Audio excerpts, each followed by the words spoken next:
So we're very excited to be working on the election law project for the American Law Institute.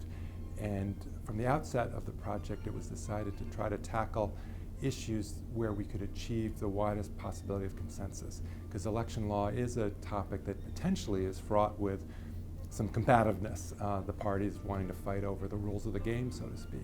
And so from the outset, the Institute's work in this area has moved forward with a real effort to make sure we were treating issues fairly and responding to concerns from all quarters, but then identifying principles that were simply the most sound principles that we could identify. So for instance, with respect to some of the early voting and absentee voting issues, there are occasionally perceptions that different modes of voting can favor different categories of voters.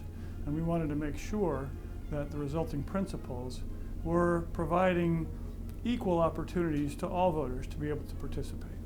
And then the other major area that we're addressing is the resolution of ballot counting disputes. And the reason, funnily enough, the reason why that's an opportunity for consensus is because candidates and parties care about whether they're ahead or behind in the count. And if they're ahead, they take one view. If they're behind, they take the opposite view.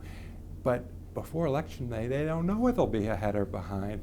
And so the lawyers on both sides tell us, if we hammer out ahead of time a set of principles, we can live with them and we'll be stuck with them, whatever we argue after the fact. So, so let's get the rules done ahead of time and have them be good rules, and then we'll suffer the consequences when we actually have to fight. We've been privileged to be able to work not only with some of the leading academics who are doing scholarly research with respect to election law and election administration, but also to have among our advisors some of the most active and most prominent election law litigators, people who've been involved in some of the most prominent election law disputes over the last couple of decades.